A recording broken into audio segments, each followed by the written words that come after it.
सही। और ये बताइएगा कि अब ये सारी एक्सप्लोरेशन अगर होती है और ये सारी मादनियात और ये मिनरल्स अगर पाकिस्तान हासिल करने में कामयाब हो पाता है, तो इसके लिए एक्सपोर्ट्स की पाकिस्तान के लिए कौन सी बड़ी मार्केट्स हो सकती हैं, या जो अभी इवेंट हो रहा है आगे उसमें कौन से ऐसे ममालिक हैं जिनकी ज़्यादा दिलचस्पी इस वक्त उस इवेंट में और इस एक्सप्लोरेशन में मौजूद है?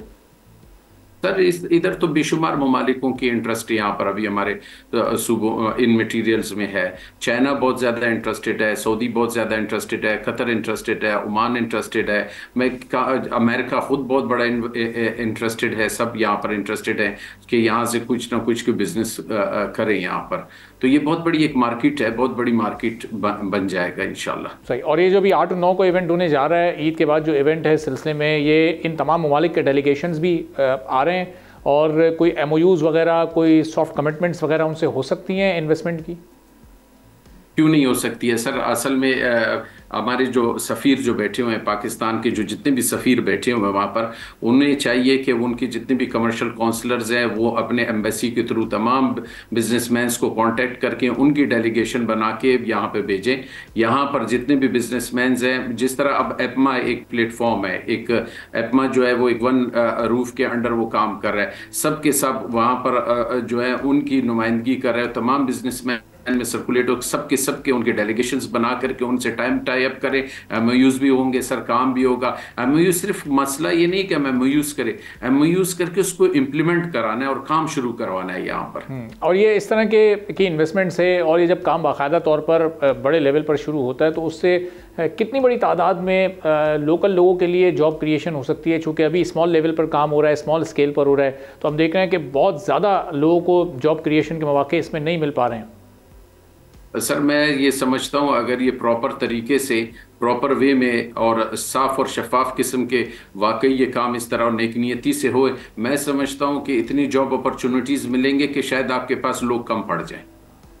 अच्छा, तो यानी पाकिस्तान की इकॉनमी को अगर अगले 5-10 साल में एक गेम चेंजिंग, एक ब्रेक थ्रू का मौका अगर देना है, तो वो ये सेक्टर हो सकता है, और ये इवेंट भी हो सकता है अगर ये बेहतर तरीके से पाकिस्तान ऑर्गेनाइज करता है। सेक्टर जी देखिए, आपके पास बागबानी नहीं है, बरसातों की न होने की वजह से बागबानी नहीं है।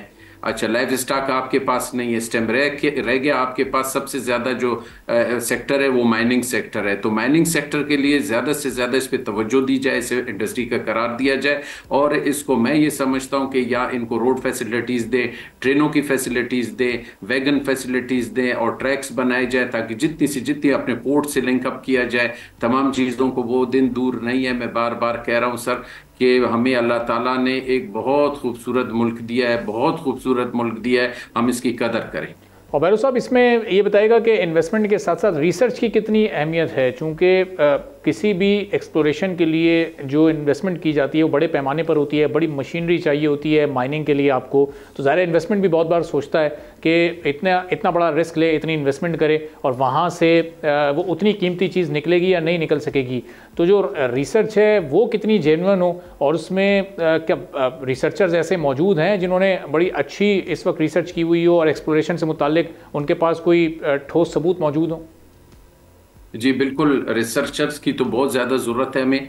चूँकि हमारे जोलॉजिकल सर्वे ऑफ पाकिस्तान के एक ऑफिस हमारे बलूचिस्तान में भी है, बहुत खूबसूरत सा ऑफिस है, बहुत ज़बरदस्त काम करने वाले।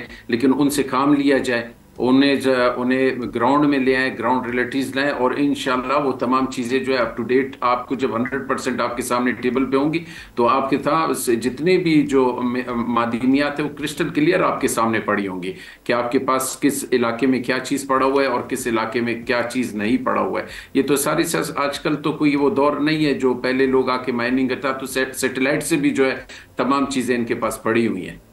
सही। और ये जितने भी मिनरल्स हैं, जितनी मादनियात मौजूद हैं, इनमें कोई एक रफ अंदाज़ा आपको कि सबसे ज़्यादा तादाद में इस वक्त कौन से मिनरल्स मौजूद हैं, और सबसे ज़्यादा कीमती जो मिनरल्स मौजूद हैं उनकी एक्सप्लोरेशन के लिए कितनी ज़्यादा इन्वेस्टमेंट दरकार हो सकती है? सर देखिए, आपके पास गोल्ड पड़ा हुआ है, आपके पास एंटीमनी पड़ा हुआ है, आपके पास मैग्नीज पड़ा हुआ है, आपके पास कॉपर पड़ा है, आपके पास आयरन है, आपके पास रेयर अर्थ एलिमेंट पड़े हुए हैं। ये सारी कीमती दातें हैं। ये कोई ऐसे नहीं है कि जिनकी अगर आप इंटरनेशनल स्टैंडर्ड पे देख लें, आरीज जो यहाँ से इस वक्त बलूचिस्तान से मेरे मालूमात के हिसाब से 2 जगह से निकल भी रही है। एक शायद कुंडवलीर से निकल रही है और एक मल के इलाके से निकल रही है, जिसकी बड़ी ठीक ठाक किस्म की मालियत है।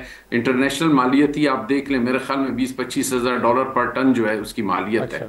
लेकिन ये सब अपने रॉ अपनी फॉर्म में ना, रॉ मटेरियल है ये। इसके बाद जी, मेरा आपका बार बार कहने का मकसद ये है कि आप मेहरबानी करके हमारी गवर्नमेंट जो है इसको संजीदा ले, और हमारी गवर्नमेंट को चाहिए यहीं पे रिफाइनरियां, जो भी इनके साथ एग्रीमेंट्स हो, रिफाइनरियां, और यहाँ पर जो है जो कैटेगरी वाइज इनके बाइफिकेशन होंगी, इनकी जो और प्रोडक्ट्स निकले, अदर प्रोडक्ट्स, इसमें से हर मिनरल से 4-6-7 किस्म के प्रोडक्ट्स और निकलते हैं, तो उन तमाम की रॉयल्टियां अलग अलग जो है वो तय कर लें, ताकि वो भी पाकिस्तान गवर्नमेंट को आए। अगर वो बलूचिस्तान गवर्नमेंट है तो बलूचिस्तान को आए, अगर KPK हो तो KPK को चला जाए, अगर पंजाब है तो पंजाब को, उनके बायो प्रोडक्ट्स के जितने भी हैं। बाकी उसके बाद उनको जो है, एक तो आपके बंदों को जॉब अपॉर्चुनिटीज मिल जाएंगे, यहीं पे डोर पे मिल जाएंगे। अभी ये बताइएगा कि अभी कोई रिफाइनरी मौजूद है किसी भी मिनरल को रिफाइन करने के लिए? अभी कोई रिफाइनरी पाकिस्तान में मौजूद एग्जिस्ट ही नहीं करती है? नहीं सर, मैं ऐसे सच इस पैमाने पर कोई रिफाइनरी नहीं है, ऐसा सच ये ले जा रहे हैं उठा करके। अच्छा, तो फिर हम अपने रॉ मटेरियल को इस वक्त एज इट इज़ हम बाहर भेज देते हैं, या रिफाइन करवा के हम उसको वापस मंगवा के फिर इस्तेमाल करते हैं, तो उस पर फिर कॉस्ट भी ज़्यादा आती है यकीन? मेरा कहने का मतलब ये है कि जो हमारी मिनरल्स हैं, हम उसको जो हमारे इस्तेमाल में, हम यहीं पे अपने इस्तेमाल में लाएं, और जो इस्तेमाल में नहीं है उसको हम एक्सपोर्ट करें, और उसका एक बहुत अच्छा कीमत भी ले सकते हैं मार्केटिंग करके, ताकि हमें ज़र मुबादला भी बाहर से फॉरेन रेमिटेंस भी आएगा बहुत अच्छा। सब्सक्राइब करें और बेल दबाएं ताकि कोई खबर रह न जाए।